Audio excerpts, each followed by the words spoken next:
আসসালামু আলাইকুম ওয়া রাহমাতুল্লাহি ওয়া বারাকাতুহু। আলহামদুলিল্লাহি রাব্বিল আলামিন ওয়াসসালাতু ওয়াসসালামু আলা রাসূলিহিল আমিন, আম্মা বাদ। প্রিয় দর্শক, মাহে রমাদানের এই সুন্দর সময়ে আপনারা দেখছেন আপনাদের প্রিয় অনুষ্ঠান বিআরবি নিবেদিত তারাবিকে জানুন, পাওয়ার্ড বাই মুনতাহা স্টিল, সৌজন্যে বিআরবি হসপিটাল। প্রিয় দর্শক, এই অনুষ্ঠানের সহযোগী স্পন্সর হিসেবে রয়েছেন তহসিন র্যাঙ্কন রিপ্রেজেন্টেটর এবং আল আরাফা ইসলামী ব্যাংক পিএলসি। প্রিয় দর্শক, প্রতিদিন মাহে রমাদানের এই গুরুত্বপূর্ণ সময়ে আমরা কোরআনুল কারীমের এক এক পারা থেকে এক এক ধরনের আলোচনা নিয়ে আসি। আজ আমাদের আলোচনার বিষয় হচ্ছে কোরআনুল কারীমের পঞ্চম পারা। এই কোরআনুল কারীমের পঞ্চম পারার মধ্যে আল্লাহ সুবহানাহু ওয়া তাআলা আমাদেরকে কি দিক নির্দেশনা দিয়েছেন, কি মেসেজ দিয়েছেন, এবং এই কোরআনুল কারীমের কোন ঘটনা এই পঞ্চম পারার মধ্যে আল্লাহ সুবহানাহু ওয়া তাআলা বর্ণনা করেছেন, এ বিষয়ে কথা বলবো ইনশাআল্লাহ। আর এই বিষয়ে কথা শোনানোর জন্য আমাদের স্টুডিওতে আমন্ত্রিত হয়েছেন দেশের প্রখ্যাত ইসলামী চিন্তাবিদ, শিক্ষাবিদ, বিশিষ্ট আলেমে দ্বীন হাফেজ মাওলানা মারুফ বিল্লাহ।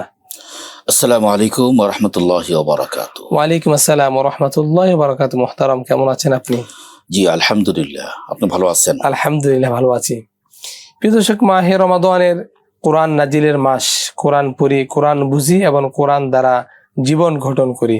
আমরা প্রতিদিন কোরআনুল কারীম তেলাওয়াত শুনি তারাবির নামাজে, কিন্তু কোরআনুল কারীমের অর্থ না জানার কারণে আমরা অনেকেই কোরআনুল কারীমের গুরুত্বপূর্ণ মেসেজগুলো থেকে বঞ্চিত হয়ে যাই।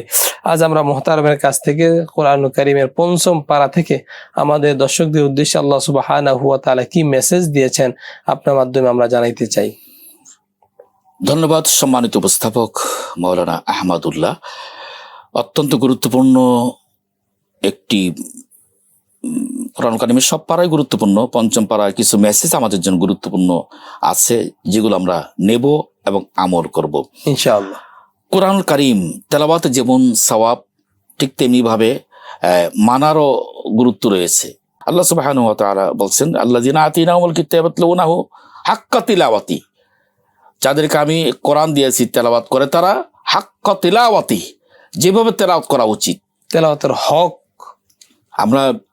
আপনি নিশ্চয় জানেন যে এই আল্লাহ পাক 4 পারায় বলেছেন যে হাক্কা তুকাতি, যেভাবে আল্লাহকে ভয় করা উচিত। এখানে আল্লাহ পাক বললেন যে হাক্কা তিলাওয়াতি, তার মানে হচ্ছে তেলাওয়াত করতে হবে তার হক আদায় করে। তারাবির নামাজের মধ্যে আমরা যে তেলাওয়াতগুলো করি, আমাদের মুসল্লিদের সজাগ থাকতে হবে, যিনি তারাবির ইমাম হবেন তাকেও সজাগ থাকতে হবে। তার তিল ছুটে যায় কিনা, তিলের সাথে ধীরে ধীরে সুন্দর করে তেলাওয়াত করতে হবে, যাতে করে অর্থগুলো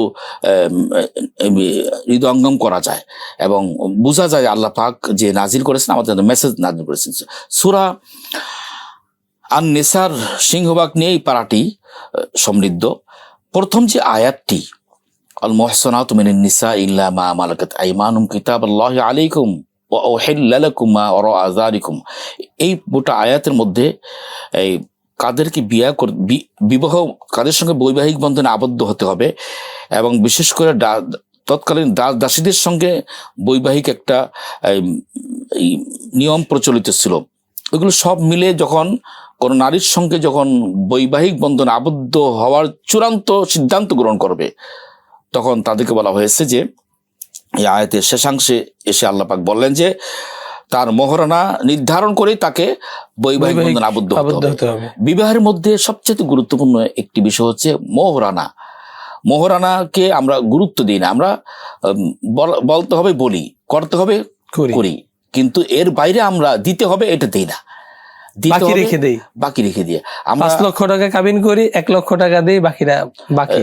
আপনি দেখবেন যে বাসর ঘরে গিয়ে ছেলে প্রথমে মেয়েটির কাছে মাপ চাচ্ছে, স্ত্রীর কাছে মাপ চাচ্ছে, যে মেয়েটি বাপ মা ভাই বোন সব ত্যাগ করে এই নতুন একটি পরিবেশে আসলো, তাকে একটা কিংকর্তব্য বিমূঢ় অবস্থা ফেলে তার কাছে মাপ চাইলো। এই অবস্থা তো মেয়েটি কি করবে? মেয়েটি ভাবলো যে আমি যদি এখন বলি ক্ষমা করবো না, আমার টাকা দিয়ে দাও, তখন শুরু হইলো প্রথমে সাংসারিক জীবনে একটা দ্বন্দ্ব সৃষ্টি হয়ে গেল।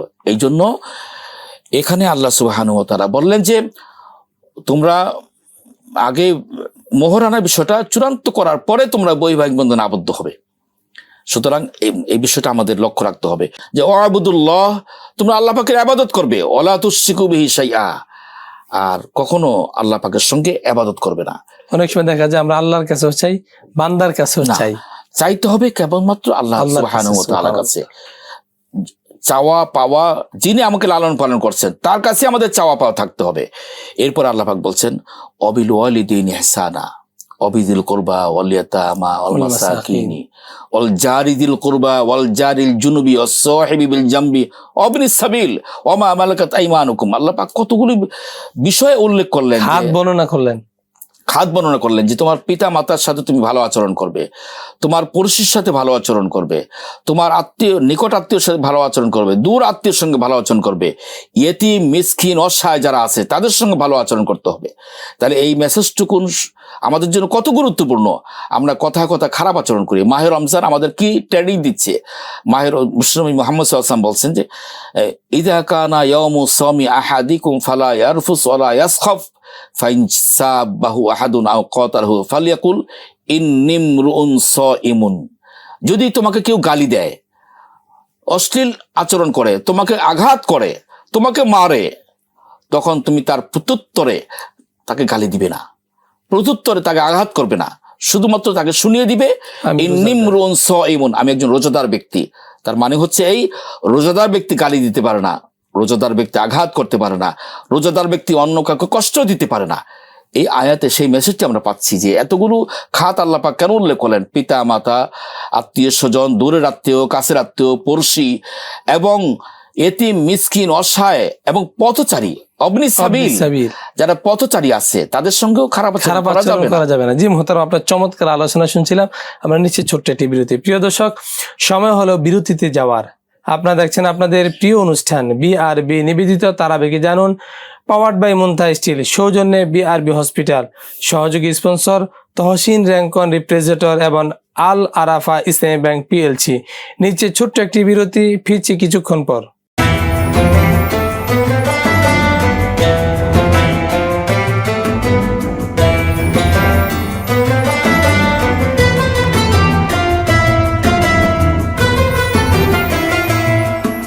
প্রিয় দর্শক, ফিরে এলাম বিরতি থেকে। আপনারা দেখছেন আপনাদের প্রিয় অনুষ্ঠান বিআরবি নিবেদিত তারাবিকে জানুন, পাওয়ার্ড বাই মুনতাহা স্টিল, সৌজন্যে বিআরবি হসপিটাল, সহযোগী স্পন্সর তহসিন র্যাঙ্কন রিপ্রেজেন্টেটর আল আরাফা ইসলামী ব্যাংক পিএলসি। আমরা শুনছিলাম মুহতারামের কাছ থেকে গুরুত্বপূর্ণ কোরআনুল কারীমের তর্জমা। জি মুহতারাম, আপনি বলছিলেন কোরআনুল কারীমের পঞ্চম পারায় আল্লাহ তাআলা কি মেসেজগুলো আমাদেরকে জানিয়েছেন।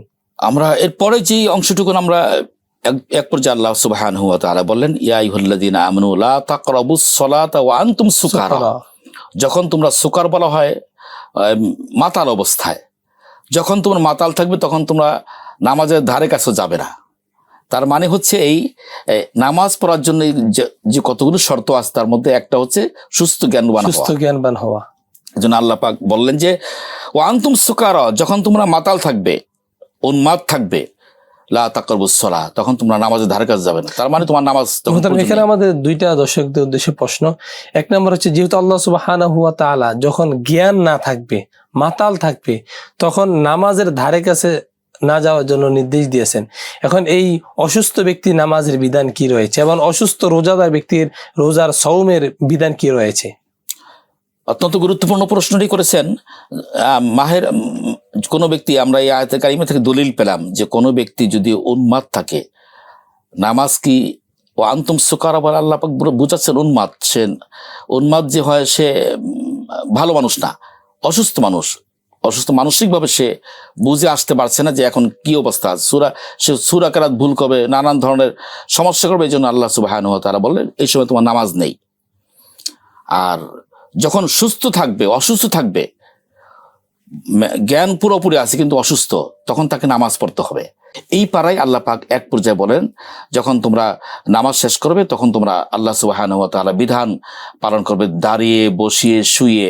অর্থাৎ কোনো ব্যক্তি যদি অসুস্থ হয়ে যায়, অসুস্থ হলে সে যদি দাঁড়িয়ে নামাজ পড়তে না পারে বসে নামাজ পড়বে, বসে না পারলে শুয়ে নামাজ পড়বে, শুয়ে যদি নামাজ না পড়ে ইশারার মাধ্যমে নামাজ তার আদায় মানে করবে। বোঝা গেল নামাজ কায়জা হওয়ার কোনো সুযোগ কাজার নেই। সুযোগ নেই। কিন্তু এই আয়াতের শেষে আল্লাহ পাক বললেন ইন্না সলাতা কানাত আলাল মুমিনিনা কিতাবাম মাকুতা, নিশ্চয়ই নামাজ নির্ধারিত সময় আদায় করা ফরজ।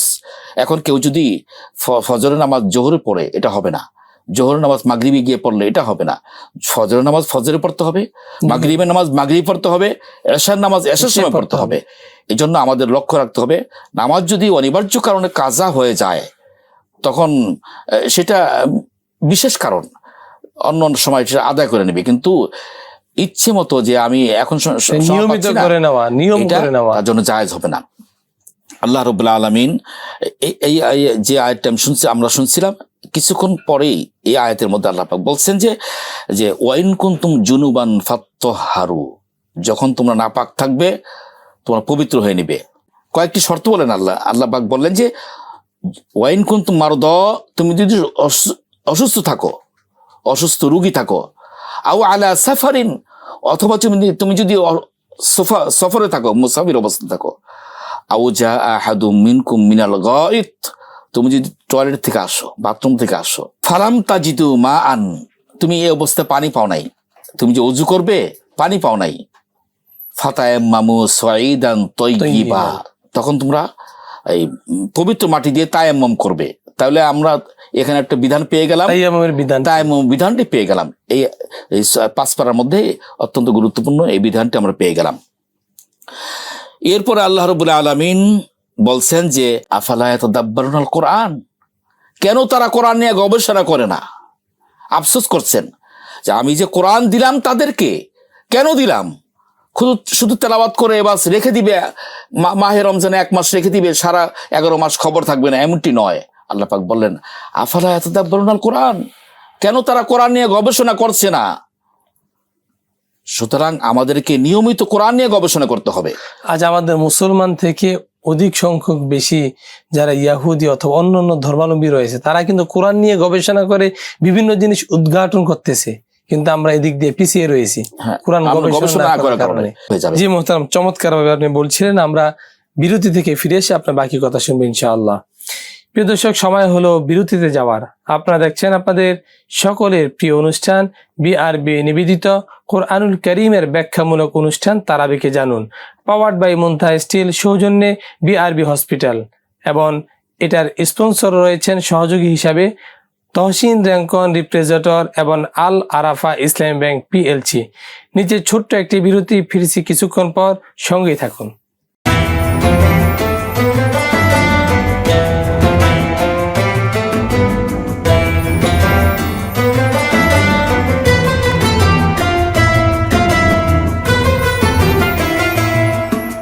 প্রিয় দর্শক, ফিরে এলাম বিরতি থেকে। সঙ্গে থাকার জন্য ধন্যবাদ।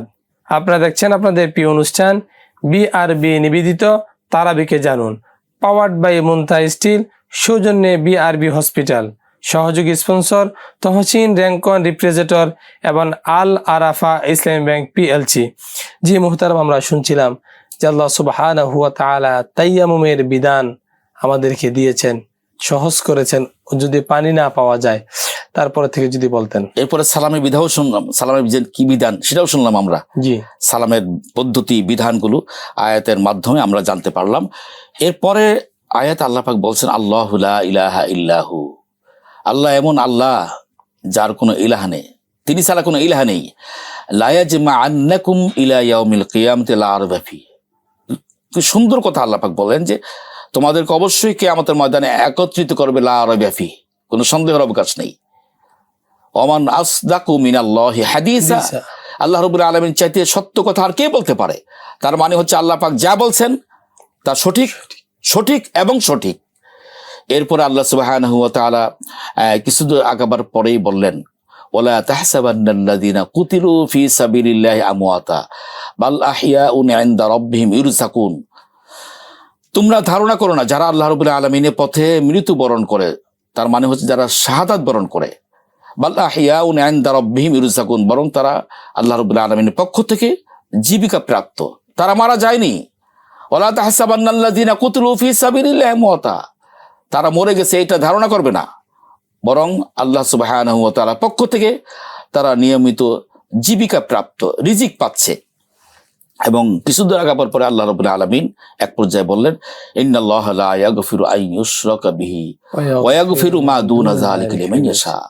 ক্ষমার কথা বললেন। মাহে রমজান 3 দশকে আমরা 3টি প্রাপ্তি পাচ্ছি। একটা হচ্ছে রহমত, বরকত, মাঝের অংশ মাগফিরাত, এবং সর্বশেষ জাহান্নামের ভয়াবহ আযাব থেকে মুক্তি নাজাতের জন্য। আল্লাহ সুবহানাহু ওয়া তাআলা এখানে মাগফিরাতের কথাই বললেন। আল্লাহ পাক সকল গুনাহ ক্ষমা করে দিবেন, কিন্তু যে শিরক করবে তাকে ক্ষমা করবেন না। এই জন্য আমাদের লক্ষ্য রাখতে হবে, আল্লাহ পাক আমাদের রব, আমাদের প্রতিপালক, আমাদেরকে লালন পালন করছেন, তিনি ছাড়া আমাদের কোনো ইলাহ নেই। এখন সকল অবস্থা আল্লাহ রাব্বুল আলামিনকে মানতে হবে, জানতে হবে, এটাই আমাদের অনিবার্য দাবি এবং করণীয়।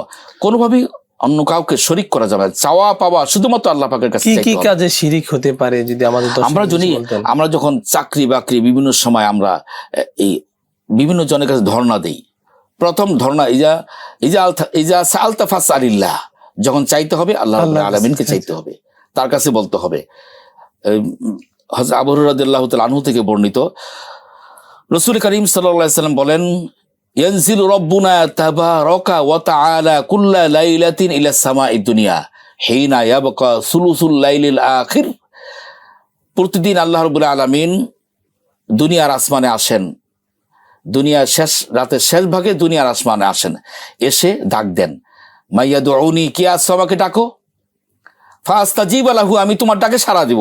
সুবহানাল্লাহ। এই যে আমরা রমজানের শেষ রাতে উঠছি, আল্লাহ পাকের ডাকের সময় আমরা উঠছি, প্রতিদিন কিন্তু উঠা হচ্ছে প্রতিদিন। ইলা সামাই দুনিয়া, দুনিয়ার আসমান আল্লাহ পাক চলে এসেছেন আমাদের জন্য, চলে এসে আমাদের ডাকছেন, মাইয়াদউনি, কে আছো আমাকে ডাকো, ফাস্তাজিব লাহু, তোমার ডাকে আমি সাড়া দিব। সুবহানাল্লাহ। এর চাইতে বড় চাওয়া পাওয়া আর কি হতে পারে? আমার রব আমাকে এসে ডাকতেছে, আমাকে ডাকছে। আবার আল্লাহ পাক বলছেন, মাইয়াসআলুনি, কি আছো আমার কাছে চাও। আপনি যেমনটি বলছিলেন যে শিরক তখনই হয়ে যায় মানুষ আল্লাহ সুবহানাহু ওয়া তাআলাকে ব্যতি রেখে অন্য কারো কাছে চাওয়া। আল্লাহ পাক বলছেন, মাইয়াসআলুনি, কে আছো আমার কাছে চাও, আমার কাছে বলো, ফাউতিহি, তাকে আমি দান করে দিব। সুবহানাল্লাহ। সুতরাং চাইতে হবে, বলতে হবে শুধুমাত্র কেবলমাত্র আল্লাহ রাব্বুল আলামিনের কাছে, যিনি আমাকে লালন পালন করছেন, যিনি আমাকে চোখ দিয়েছেন দেখার জন্য, যিনি আমাকে হাত দিয়েছেন কর্ম করার জন্য, যিনি আমাকে কর্ণ দিয়েছেন আমাকে শোনার জন্য, যিনি আমাকে বিবেক দিয়েছেন সত্য মিথ্যা পার্থক্য নির্ণয় করার জন্য, তার কাছে আমাদের চাইতে হবে। কোনো অবস্থায় কোনোভাবেই শিরক করা যাবে না। জি মোহতারাম, আপনাকে অনেক অনেক ধন্যবাদ। আমরা একেবারে অনুষ্ঠানের শেষ পর্যায়ে চলে এসেছি। ইনশাআল্লাহ কোনো পর্বে আপনার কাছ থেকে আমাদের দর্শকদের উদ্দেশ্যে আরো অনেক গুরুত্বপূর্ণ কথাগুলো, মেসেজগুলো দেওয়ার চেষ্টা করবো ইনশাআল্লাহ। প্রিয় দর্শক, দেখতে দেখতে আমরা অনুষ্ঠানের একেবারেই শেষ পর্যায়ে চলে এসেছি। গুরুত্বপূর্ণ কথাগুলো আমরা শুনলাম। আল্লাহ তাআলা আমাদেরকে আমল করা তৌফিক দান করুক। আপনারা দেখছেন আপনাদের সকলের প্রিয় অনুষ্ঠান বিআরবি নিবেদিত তারাবিকে জানুন, পাওয়ার্ড বাই মুনতাহা স্টিল, সৌজন্যে বিআরবি হসপিটাল, সহযোগী স্পন্সর তাহসিন র্যাঙ্কন রিপ্রেজেন্টেটর এবং আল আরাফা ইসলামী ব্যাংক পিএলসি। আগামী পর্ব দেখার আমন্ত্রণ জানিয়ে আজকের মতো বিদায় নিচ্ছি। ওয়াসসালামু আলাইকুম ওয়া রাহমাতুল্লাহি ওয়া বারাকাতুহু।